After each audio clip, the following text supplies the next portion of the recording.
আলাইকুম। আজকে অজাত বাইরে নিয়ে আমরা আসছি জাহাঙ্গীরনগর বিশ্ববিদ্যালয় ক্যাম্পাসে। এখন আমরা হেঁটে হেঁটে যাচ্ছি। অজাত ভাই একটু ইনজুরিতে আছে, হাঁটতে পারছে না। তারপরও অনেক মজা করে আমরা আসছি। আজকে আপনাদেরকে একটু দেখাচ্ছি যে পরিবেশ, সুন্দর এক পরিবেশ জাহাঙ্গীরনগর বিশ্ববিদ্যালয়। গাড়ি চলাচল একদমই সীমিত আকারের এবং রিক্সা, ছোট ছোট গাড়িগুলো চলে, অন্য গাড়ি চলাচল এখানে নিষেধ। সুন্দর এক পরিবেশ। এই পরিবেশে আমরা বিশ্ববিদ্যালয়ে এসেছিলাম। আসার কারণ হচ্ছে আমাদের অজাত ভাই একটি কারণে এখানে এসেছিলেন, একজনের সাথে দেখা করার জন্য। এই উদ্দেশ্যে নিয়ে আজকে আমরা জাহাঙ্গীরনগর বিশ্ববিদ্যালয়ে আসছি। অজাত ভাই, তারপর আমি দুজনে একসাথে ঘুরতেছি।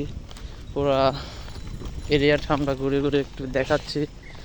অনেক সুন্দর এক পরিবেশ। পরিবেশটি আমাদের কাছে খুব ভালো লাগছে।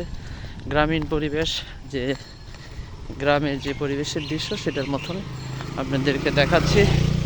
আমরা এখন ভিতর দিকে যাচ্ছি। জাহাঙ্গীরনগর বিশ্ববিদ্যালয়ের মেইন যে বক্তব্য ভবনটা, সেটা আপনাদেরকে দেখাচ্ছি। আমরা এখন ভিতরের দিকে চলে যাব, সকলকে দেখানোর চেষ্টা করছি। হচ্ছে জাহাঙ্গীরনগর বিশ্ববিদ্যালয়ের যে ভাস্কর্যটা, সেটা। এখন আমরা হেঁটে হেঁটে যাচ্ছি। আমার সাথে আছেন আব্দুল আজাদ ভাই। অনেক পান খাচ্ছে।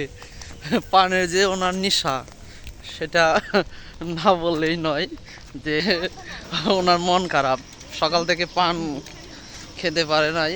পান না খাওয়ার কারণে আজকে মনটা অনেক ভীষণ খারাপ। কিন্তু তারপরও এক জায়গায় এক ক্যান্টিনে একটা পান খেয়েছে।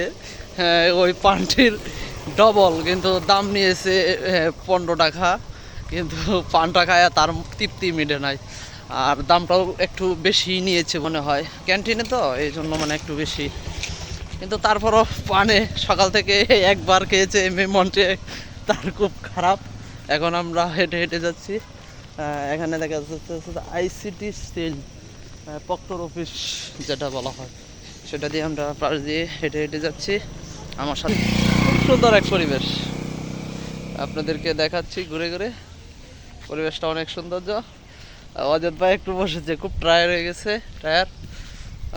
একটু বসেছে। এই যে দেখেন, ভাইয়েরও শরীর চলছে না। সকলকেই ধন্যবাদ।